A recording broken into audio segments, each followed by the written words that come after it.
The best looking person on the stage at the minute is going to come and speak to you. We're allowed to say that because we're not politically correct here.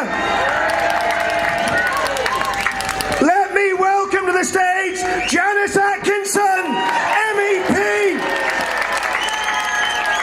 She's fighting the good fight in the European Union to set you free. Give it up for Janice Atkinson.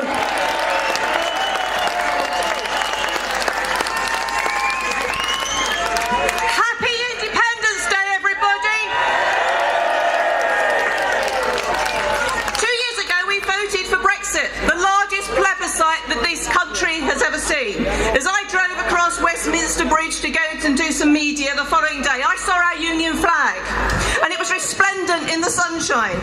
And I thought about our newfound freedom, and that flag took on a new significance. And I was proud to be British, proud of my country, and for you guys for voting for our freedom. But 2 years on, we've got to fight for the Brexit that we voted for. We've been told we're dumb, we're uneducated, and that will bring about an economic apocalypse. Hasn't happened. Brexit was a political and moral good. We stuck two fingers up at the illiberal, undemocratic oligarchy in Brussels. And we stood up to the elites in Westminster that had become lazy, aloof, entitled and contemptible of the ordinary people's deplorable views. We were sneered at for wanting our freedom from the European community. We were told we were racist for wanting to control immigration. And we were told that we have to pay higher taxes for our schools and our NHS. We know that those tax rises are unnecessary because of immigration. We're told we need to build more houses and concrete over our green belt. Why? Because of... We don't need higher taxes to fund the NHS. We need to fund the NHS through efficiency and taking back control of the £14 billion of foreign aid that we send out of our country every year. And also, we need to stop funding the fake charities, the Red Cross, Médecins Sans Frontières and Oxfam, who are aiding and abetting the illegal economic migrants invading our countries. We pay enormous sums to the human rights industry, working against the people who opposed uncontrolled immigration. They're paid by the UN and the EU and aided by that foreigner, George Soros.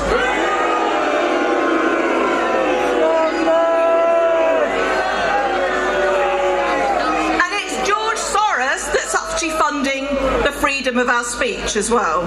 We might have got rid of Soviet communism, but Euro-communism is alive and well. And none so more than the democratic deficit disorder of the European Parliament. Many of you voted for me, and indeed you're all my constituents. You want to hear what I've got to say, but the presidents of the EU keep shutting down my microphone. Yeah. 2 months ago, I rose to actually query a fatuous statement by a socialist UK MEP, and despite being called to speak, they turned off my microphone. And then the second time, a week ago, I made the speech about Brexit, but again the microphone was turned off. However, the Irish Vice President of the Parliament, and that's Mairead McGuinness, you may hear her on the Today programme on Radio 4 decrying Brexit, she turned off my microphone yet again. I wasn't allowed to have my view on Brexit, the people that voted 17.4 million, but she was allowed to have the microphone and keep her views on Brexit. And then, last Thursday, I was pre-approved to speak at the beginning of the voting session to raise an urgent human rights issue. And basically, I was talking to the British Conservative Party in that room. As soon as I said, Tommy Robinson, my microphone was turned off.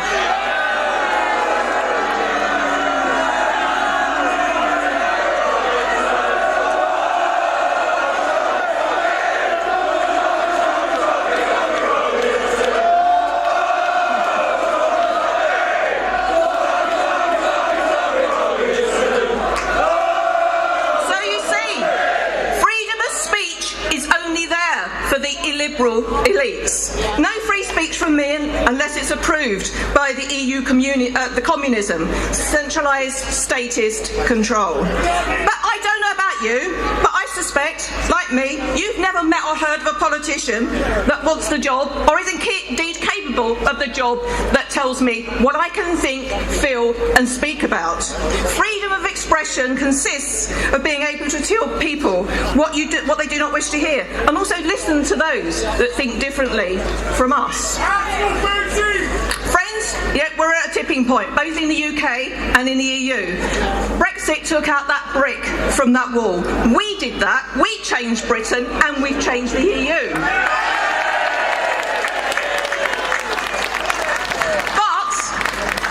Need a bit of help. The other countries are revolting too. They're taking back control of their countries.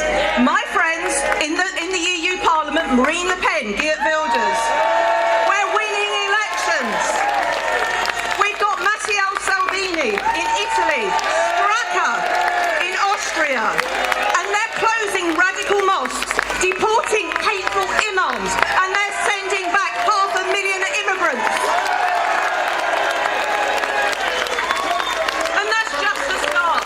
Salvini's only been in post for a few weeks. It's just the start. He's sending back 500,000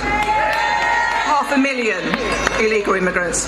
So across the EU, the voters are rejecting the EU. Yes. Poland, Hungary, Slovenia, Sweden, all electing anti-EU governments. They're erecting walls to keep out the invading economic migrants, and they are protecting their culture, heritage and identity, as we are trying to do in the UK. No more Euro-communism. This is not what our forefathers fought for. Our freedoms are ours by right. We were not given our freedoms. We are free because we are British. We were born with our freedoms. And we will remain free. Freedom of speech needs to be fought in every generation. That's Margaret Thatcher. And now it's our turn. It's your turn. We want our country back, and happy Independence Day. Thank you.